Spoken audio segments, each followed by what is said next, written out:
Hello and welcome back to the Welsh Premiership podcast, sponsored by Lecker Food Co.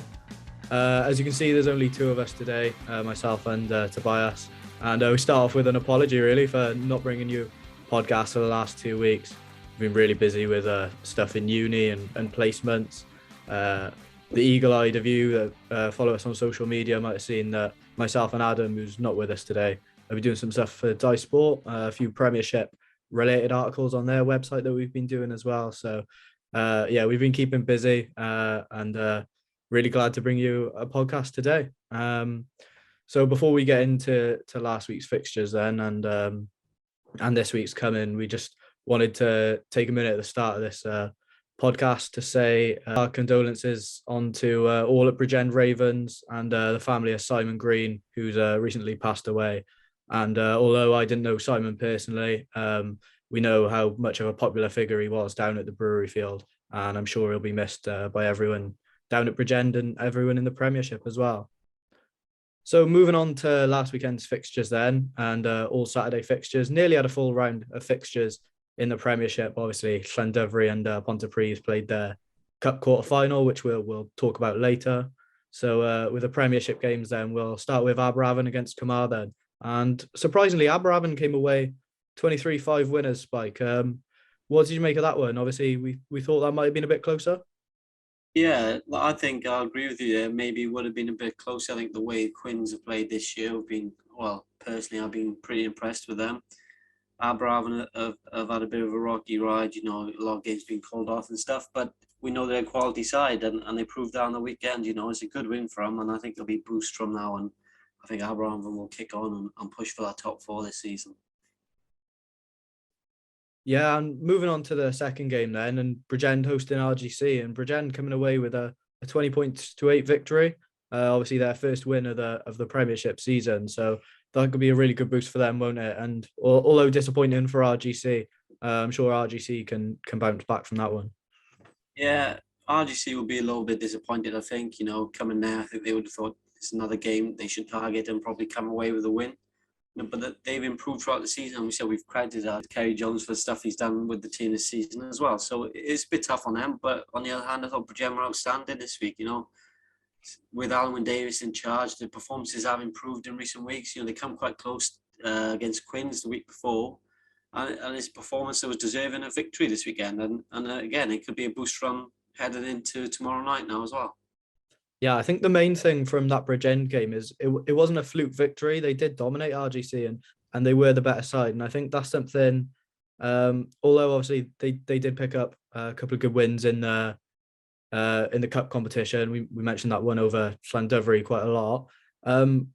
They were just on top of RGC and they were full credit for their victory, I thought. And with RGC, we mentioned that they played a few more games than the rest of the teams around them. Obviously, sitting towards the top of the league, and we mentioned they needed to keep that winning streak going to sort of keep the pressure on Newport and Cardiff, and I think they'll be disappointed that they sort of let that slip a little bit. But they are still up there as well. I think third at the moment, which is, well, if they finish in that position, it'll be a really decent result for them.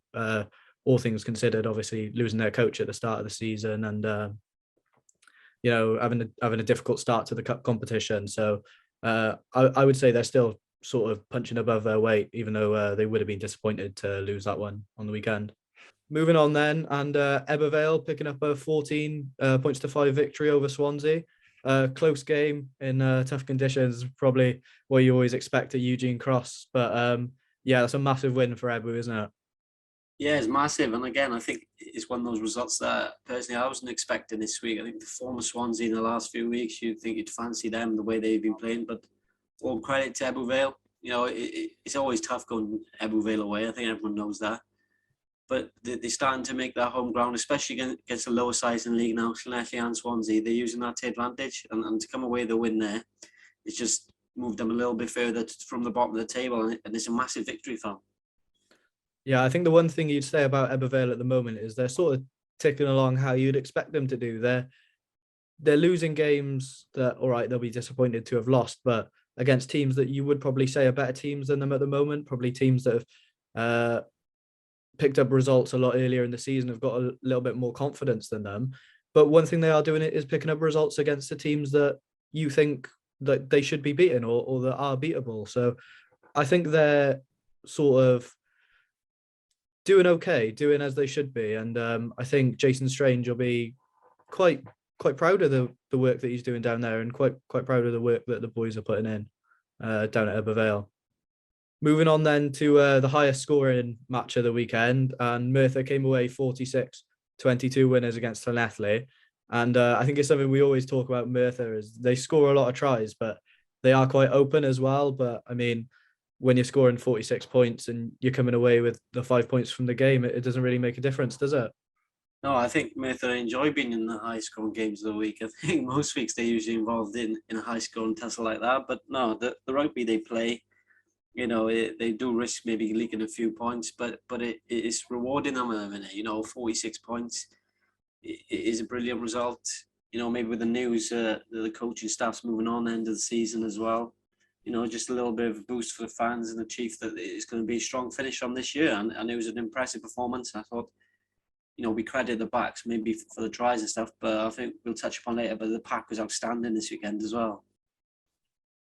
Yeah, definitely. I mean, Llanelli didn't play bad by any means. And they have a few exciting backs that can run from anywhere. I was quite impressed with the scrum half from Llanelli, but Merthyr, what they did is they just spoiled any of their ball. I mean, I think they were dominant in the scrum time. Bradbury and Locke were getting up in every line out, and if they weren't winning the ball, they were at least disrupting it. And likes of Paddy McBride and the rest of the Merthyr back row are slowing the ball down all the time at breakdown, and that just kills Llanelli. And as good as your backs are at getting the ball out wide and finding gaps, when you're just on the back foot all the time like that, it's just so hard to get any sort of momentum. But yeah, scoring 22 points away at the Wern against a Merthyr team who are really doing well at the minute, it's not all bad news for them, and there's plenty of positives they can take out of that game, isn't there? And Llanelli, I think, will be looking at doing what we said Ebervale are doing and targeting those games that are a bit more winnable for them. As we mentioned, Merthyr are just really good at the moment, and I don't think anyone was expecting Llanelli to turn them over. So I think it's not all doom and gloom for Llanelli. They definitely got some more winnable games coming up.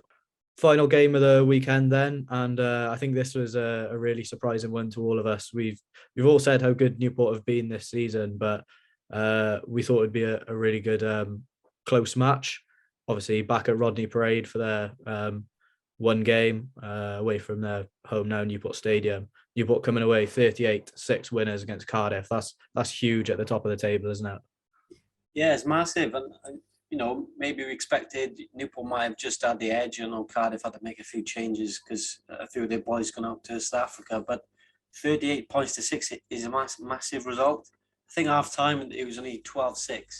So the second half performance from Newport was really impressive. And, to go 7 from 7 now in the league and in the Cup semi-finals is one heck of a season they're having, and it's fully deserved at the minute. I think they've been outstanding. Yeah, I think one thing we always say about Cardiff is about their strength in depth, and if their players on the pitch aren't performing, then the players coming off the pitch can always change a game for them. And it didn't seem to happen. Obviously, we mentioned they were strong at the start, and then once Newport got a couple of scores ahead, that was sort of good nights for them. And I think someone that we spoke to from inside Newport just said he's never seen Cardiff sort of self-implode like that. And you'd have to agree with him. I can't remember a time where I've seen Cardiff struggle so much with a team in the last sort of 20 minutes. And you just got to say fair play to Tyrone Morris and Newport, because they are absolutely on fire at the moment. And there's a lot of confidence in them. And that they'll be taking that confidence, obviously, through the rest of the season. And we'll mention later on about the Cup quarterfinals coming up when Newport will play Cardiff again. And I think Newport will go into that one really confident again. And then on the other hand, Cardiff will be equally as determined not to let that happen again. And you can put money on that'll be a really good game. Yeah, so those results then mean that Newport stay top of the table, 7 from 7, as you said, 33 points. They're sort of not running away with it, but they are the informed team in the league at the moment. Cardiff not too far behind them, obviously 26 points, 5 wins and 2 losses, and Merthyr just behind them. RGC in fourth. Obviously, we mentioned RGC are on 8 games. So one more than the teams around them. Then if we go down the table a little bit more, Aberavon there, 3 wins, 2 defeats. Same with Llandovery, but obviously only the 5 games played. They got a couple of games to catch up with the rest of the leaders, and I think we'd expect them to climb up the table a little bit more before. And then obviously at the bottom of the table, then Bridgend, but yeah, they'll be really pleased to have picked up that victory this weekend and climb off 0 points. And I think the league as a whole is becoming quite competitive all of a sudden. I think everyone's getting in the swing of the league now, and I think anyone can beat anyone on their day. Obviously, you've got teams that are in a lot of form at the moment, and teams that have struggled, but those teams that are struggling are definitely catching up and performing better. Yeah, so that said, obviously a great weekend of action. But Tobias, who were some of your standout players of the weekend? I thought Newport in the park. I thought Andrew Mann and George Young especially were outstanding in our massive victory. Will Reed playing a 10. I know we've got him in a 12 in our side just to fit the 2 10s we thought would deserve another place. But he was outstanding once again, and was probably one of the best players in the league this season. Bridgend, their first win. Harry Deves dropped down from the Ospreys, one man of the match, was terrific. Davy Davis in the back row as well. And Paul Short, who's usually a scrum half, has stepped in outside for the last couple of weeks, and he's been brilliant for them. Yeah, I mean, I think we had to have Will Reed in guiding his team to that massive victory over Cardiff as well. But when you thought about the job Paul Short did for Bridgend as well, obviously stepping into a position that it's not his natural position, but he is obviously comfortable there, and he does a great job for Bridgend as well. So I think we just had to fit those two in because they were both phenomenal on the weekend. I thought Ebervale's pack were reasonably strong against Swansea. Mikhail Blake seemed to be everywhere at hooker. A couple of balls off misthrown balls from Swansea and straight to the tail of the line out, and Mikhail Blake had a few breaks off those, which I thought was brilliant. He carries a lot. He's in at nearly every breakdown as well, just being not necessarily winning turnovers, but just slowing the ball down and being annoying. We mentioned obviously earlier as well, Merthyr's pack incredibly strong. We put Rhys Lewis in there at tight head, but Kelvin Williams, who came off the bench for him as well, was brilliant as well. And yeah, Merthyr's entire 2 front rows, pretty much as soon as they took the 1 front row off, their second front row came on, and Thanetli must have been thinking, we got a break from it, and then their second front row was just as good really, and smashed them up as well. So they were brilliant as well. And then obviously we can't not mention the Aberavon boys for that massive win against Carmarthen as well, scoring some really good tries as well. So fair play to them. We mentioned that it was nearly a full weekend of fixtures, apart from Llandovery versus Ponty, which was obviously a cup game. And Llandovery came through that one 12-3 winners. Ponty obviously getting knocked out of the cup, but fair play to them going up to Llandovery and only letting them concede 12 points. Not too bad really. They'll be disappointed, but maybe a chance for them to focus on the league now and push up the league. So the semi-finals have been announced, venues and dates as well. They'll both be on the 26th of March, 2:30 kickoffs. And Llandovery are hosting Aberavon up at the Wern in Merthyr. So Tobias, that'll be a cracking match, won't it? Yeah, I'm looking forward to that one. It's 2 sides that play some brilliant rugby, and it's 2 sides that have gone up against each other already this season and seen some brilliant games. So, the 2 of the top sides in the league, and it's all to play for a knockout game in the final in the Principality Stadium. So it should be a cracking match. Yeah, and obviously the other game that we mentioned, Newport hosting Cardiff, and that game will be played up at Sardis Road in Pontypridd. And yeah, that'll be a fantastic battle. They've already had a few battles this season. And I think, as we mentioned earlier, Cardiff will be really keen to get revenge following that really disappointing defeat down at Rodney Parade on the night. So that'll be another fantastic match, won't it? Yeah, definitely. And like those they've shown already this season as well, there's 2 top sides. We definitely will have their full strength squads out, and it should be a cracker as well. And then finals day, Sunday, the 24th of April at the Principality Stadium. How massive will it be for those teams to get a run out in the Principality Stadium after obviously a couple of years where they haven't been able to get out of the Principality due to COVID and whatever.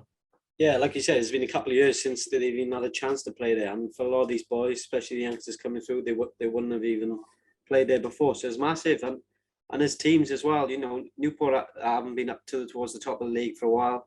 Llandovery getting a chance. There's some top sides there, and I think it's all to play for. And all 4 sides will be really up for it in the semi-finals.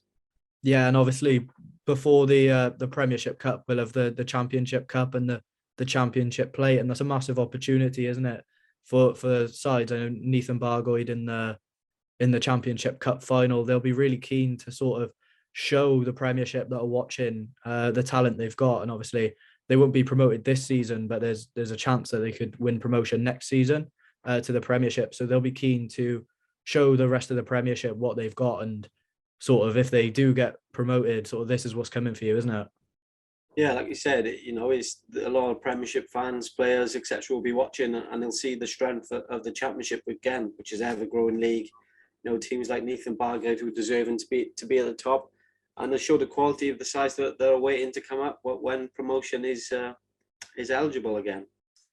So moving on quickly then to this weekend's fixtures, or this week's fixtures. Obviously, no fixtures on the weekend due to the Six Nations. Ebervale hosting Llandovery, 7:30 kickoff tomorrow night, and Bridgend hosting Pontypridd as well, another 7:30 kickoff tomorrow under the S4C cameras, which would be good showing for those two teams. And then on Friday night, Aberavon hosting Llanelli, and Swansea hosting unbeatable Newport at the moment. That's a wrap then for this week's weekly preview review. We'll be back next week with another weekly preview review. Keep an eye on our social media as well. We'll hopefully be bringing you a guest podcast this week. So keep an eye on our social media at Welsh Prem Pod, where you'll be able to see our team of the week this week as well, and any updates with future podcasts. Again, thanks to our sponsors at Lecker Food Co. And we'll see you shortly. Bye.